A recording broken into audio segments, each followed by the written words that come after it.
দর্শক স্বাগত জানাচ্ছি। নতুন অন্তর্বর্তী সরকার, এই সরকার কী রকমভাবে কাজ করলে দেশের মানুষ তাদের প্রতি আস্থা পাবে, দেশ মেরামতের যে কথা বলছে সেই কথায় মানুষের বিশ্বাস আসবে, সেই সব বিষয়ে জানার জন্য এসেছি সাবেক রাষ্ট্রদূত, যিনি মার্কিন যুক্তরাষ্ট্রে বাংলাদেশের রাষ্ট্রদূতের দায়িত্ব পালন করেছিলেন, বীর মুক্তিযোদ্ধা এম হুমায়ুন কবিরের কাছে। তার কাছেই মূলত জানতে চাব এই সরকারের কাছে তার সাধারণ মানুষের প্রত্যাশা এবং এই সরকারের চ্যালেঞ্জগুলো কি কি। ফোকাস যেটা বলছেন আপনি, সেটা তো গতকালই এখন যিনি প্রধান আমাদের উপদেষ্টা প্রফেসর মোহাম্মদ ইউনূস, উনি কিন্তু বলেছেন যে এই অরাজকতা এবং আইনের যে ঘাটতিটা ঘটছে বা আইন প্রয়োগের যে জায়গাটা ঘাটতি ঘটছে, সেটাকে অ্যাড্রেস করাই কিন্তু সরকারের জন্য প্রায়োরিটি। তো কাজে আমিও মনে করি যে জনপ্রত্যাশার দিক থেকে এই আইন শৃঙ্খলা পরিস্থিতিটাকে স্বাভাবিক পর্যায়ে নিয়ে আসা, এটাই কিন্তু এই সরকারের জন্য একেবারে প্রথম কাজ এবং প্রথম চ্যালেঞ্জ।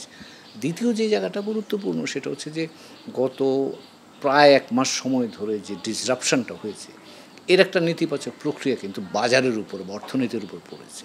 কাজেই সেখানে অর্থনীতিকেও কিন্তু আপনি আবার চালু করতে হবে, এবং এই অর্থনীতি শুধু অভ্যন্তরীণ না, তার সাথে তো বাইরের পৃথিবীরও যোগাযোগ আছে।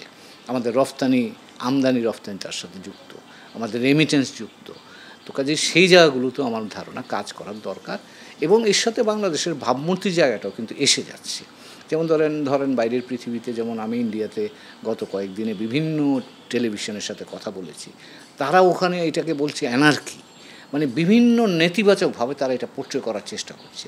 তো আমরা হয়তো ব্যক্তিগতভাবে 2-1 জন কথাগুলো বলছি, কিন্তু এটা সামগ্রিকভাবে সরকারিভাবে উদ্যোগ নিতে হবে যে বাংলাদেশ স্থিতিশীল অবস্থায় ফেরত আসছে, এবং এই যে ছাত্র আন্দোলনের ভিত্তিতে যে পরিবর্তনটা হয়েছে, এটা বাংলাদেশের অভ্যন্তরীণ বিষয় এবং একেবারেই ছাত্রদের দ্বারা এই কাজটা সম্পন্ন হয়েছে, যাতে বাইরের পৃথিবী বাস্তব অবস্থা কী বাংলাদেশের ভিতরে সেটা তারা বুঝতে পারে, একটা মূল্যায়ন করতে পারে।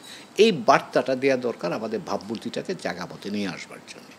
আর যেটা দরকার, ধরেন রেমিটেন্স, আমাদের একটা অন্যতম প্রধান $22 বিলিয়ন মতো গতবার পেয়েছি আমরা, সলিড মানি যেটা আমরা পাই, এবং সেটা আমাদের লোকেরাই পাঠায়। তো কাজে এদের মধ্যেও কিন্তু সাম্প্রতিক মাসগুলোতে সন্দেহ তৈরি হয়েছিল, তারা ব্যাংকিং ব্যবস্থার দুর্বলতার কারণে, রাজনৈতিক নানান ধরনের প্রশ্নের কারণে তারা হয়তো অন্য ব্যাংকের বাইরে বা ফর্মাল চ্যানেলের বাইরে হুন্ডি ইত্যাদি চলে গিয়েছিল। তাদেরকে আবার ফেরত নিয়ে আসা ফর্মাল চ্যানেলে, এবং সেখানে বিশ্বাস তৈরি করাটা খুব জরুরি। বাংলাদেশের যে সরকার, সেটা এখন জনগণের চাহিদাটার মতো কাজ করবে, সামনে একটা ইতিবাচক ভবিষ্যৎ আমাদের জন্য আছে। এই বিষয়গুলো আমাদের মানুষদের কাছেও কিন্তু বাইরের পৃথিবীতে তুলে ধরা দরকার, যাতে করে তারা সরকারি চ্যানেলে টাকাটা পাঠায়। তাহলেও কিন্তু এটা আমাদের জন্য একটা, আমি মনে করি যে এই মুহূর্তে ফরেন কারেন্সির উপর যেটুকু চাপ আছে, সেটা কমানোর ক্ষেত্রে একটা ইতিবাচক ভূমিকা পালন করতে পারে। আর এরপরে যেটা আছে, যেহেতু ছাত্ররা বলছে, এবং এটাই প্রফেসর ইউনূসও এটার ব্যাপারে কথা বলছেন, সেটা হচ্ছে যে আমাদের এই পরিবর্তনটা শুধুমাত্র পরিবর্তনের জন্য নয়, এটাকে অর্থবহ করতে হবে, যেটা প্রফেসর ইউনূস গত রাতেও বলেছেন। এই অর্থবহ করতে গেলে কিন্তু আপনার এখনকার যে শাসন কাঠামোটা আছে, সেটা কিন্তু গুণগত পরিবর্তন দরকার, এবং ছাত্ররা সেটাকে রাষ্ট্র মেরামতের হিসাবে দেখছেন। তো আমি মনে করি যে সেটার প্রয়োজন খুবই জরুরি, কারণ এখানে আমরা গত 30 বছর এরশাদ বিরোধী আন্দোলন বা 91 সাল থেকে আজও পর্যন্ত গত এই অন্তর্বর্তীকালীন সময়ে বিভিন্ন রাজনৈতিক দলের শাসন আমরা দেখেছি, এবং কোনোটাই সুখকর পরিণতিতে যায়নি। তার অর্থ হচ্ছে আমরা যে শিক্ষাটা পাই, সেটা হচ্ছে যে বাংলাদেশে এই জায়গাটাতে একটা বড় ধরনের কাজ দরকার। আমাদের যে রাষ্ট্রীয় প্রতিষ্ঠানগুলো আছে, তাদের মধ্যে ভারসাম্যের একটা বিষয় আছে, এখানে দায়বদ্ধতার একটা বিষয় আছে, জনগণের সাথে সরকারের যোগাযোগ এবং আদান প্রদানের জায়গাটা একটা আছে, আপনারা মিডিয়া যারা আছেন তাদের স্বাধীনভাবে কাজ করার বিষয়টা আছে, অর্থনীতিতে আপনি ব্যবস্থাপনার বিষয় আছে, ব্যাংকগুলোর আজকাল যে অবস্থা, এখান থেকে বেরিয়ে আসতে হবে, বড় দাগে বা মোটা দাগে অর্থনৈতিক ব্যবস্থাপনাটাকে আপনি আধুনিক করতে হবে, এবং এই যে তরুণ প্রজন্ম যারা আজকে অসাধারণ একটা অর্জন করলো, তাদের জন্য তো আপনাকে ভাবতে হবে, তাদের কর্মসংস্থানের জায়গা কোথায়। গত 10 বছর ধরে বাংলাদেশে কিন্তু প্রাইভেট সেক্টর কর্মসংস্থানের সবচেয়ে বড় জায়গা হচ্ছে প্রাইভেট সেক্টর ইনভেস্টমেন্ট কিন্তু বাড়েনি, সব দাঁড়িয়ে আছে এক জায়গায়। কাজে প্রাইভেট সেক্টরকেও আশ্বস্ত করে আপনাকে দায়বদ্ধতার মধ্যে এনে নিয়মিতকরণের মধ্য দিয়ে তাদেরকেও আপনি এমন সুযোগ তৈরি করে দিতে হবে যাতে তারা বেশি করে বিনিয়োগ করেন, যাতে করে এখানে এমপ্লয়মেন্ট তৈরি হয়, আনএমপ্লয়মেন্ট তৈরি হয়, এবং তরুণ প্রজন্ম যাতে ইতিবাচকভাবে ভবিষ্যৎকে দেখে। তবেই না আমরা যে বাংলাদেশের আপনি দ্বিতীয় স্বাধীনতা বলেন বা যাই বলেন, আপনি নতুন বাংলাদেশ বলেন, সেই বাংলাদেশের সম্ভাবনা আমরা হয়তো দেখতে পাবো।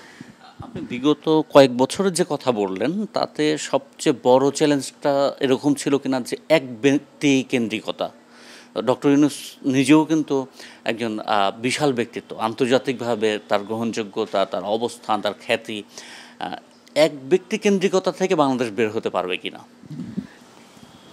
আমি আশাবাদী হতে চাই, তার কারণ আপনি যে কথাটা বললেন, এখানে আমাদের সবগুলো রাজনৈতিক দলে কিন্তু ব্যক্তিকেন্দ্রিক দুর্ভাগ্যজনকভাবে। এবং গত 53 বছর যদি বাংলাদেশের ইতিহাস দেখেন, সেখানেও কিন্তু একজনই শাসন করে, এক ব্যক্তিকেন্দ্রিক শাসন ব্যবস্থাটাই এতদিন পর্যন্ত চলে আসছে। প্রফেসর ইউনূস নিজেও কিন্তু ব্যক্তি হিসাবেই আজকে যে অ্যাডভাইজারি মানে কী বলা যায় ইন্টারিম গভর্নমেন্ট যেটা, সেটার মূল কেন্দ্রবিন্দু কিন্তু প্রফেসর ইউনূস। কিন্তু আমি এখানে কেন আশাবাদী হতে চাই, তার পাশাপাশি লক্ষ্য করবেন তরুণ প্রজন্মের 2জন সদস্য এবারের এই অ্যাডভাইজারি কমিটিতে আছে, এবং তারা কারা? তারা নূতন প্রজন্ম, নূতন প্রত্যাশা, নূতন ভবিষ্যৎ নিয়ে তারা আজকে এখানে হাজির হয়েছে। তো কাজেই একদিকে যেমন আমি এখানে একক নেতৃত্বের বিষয়টা লক্ষ্য করছি, সেই একই সাথে কিন্তু আমি তরুণ প্রজন্মের ভিন্ন চিন্তার তরুণ প্রজন্মকেও লক্ষ্য করছি, যারা সেই বিষয়টাকে কিন্তু চ্যালেঞ্জ করছেন। তো কাজেই আমি তাদের সাম্প্রতিককালে এই তরুণ প্রজন্মের যে অর্জন বা যে ভূমিকা আমি দেখেছি, ইতিবাচক ভূমিকা, তাতে কিন্তু আমি আশাবাদী হতে চাই যে এই ভবিষ্যতে এক নেতৃত্ব এবং তরুণ প্রজন্মের সম্মিলনের মধ্য দিয়ে আমরা হয়তো একটা অনেক বেশি দায়বদ্ধ, অনেক বেশি জনগণের কাছে গ্রহণযোগ্য এবং জনগণের প্রার্থিত যে ব্যবস্থার কথা আমরা ভাবছি, একটা গণতান্ত্রিক বাংলাদেশ, একটা প্রগতিশীল বাংলাদেশ, একটা সম্মুখমুখী বাংলাদেশ, একটা বৈশ্বিক ব্যবস্থার একটা ইতিবাচক অংশীদার বাংলাদেশ, সেই বাংলাদেশ গড়ার ক্ষেত্রে কিন্তু আমি একটু আশাবাদী। কারণ আমি ব্যক্তিগতভাবে আমি 60-এর দশক থেকেই বিভিন্ন ছাত্র আন্দোলনের সাথে জড়িত থেকে এগুলোকে দেখবার সুযোগ হয়েছে। সো আমি এবার একটা দেখে আমার কাছে মনে হচ্ছে যে এটা ভিন্ন চিন্তা, ভিন্ন কৌশল, এবং তাদের দৃষ্টিভঙ্গিটা অনেক বেশি আধুনিক।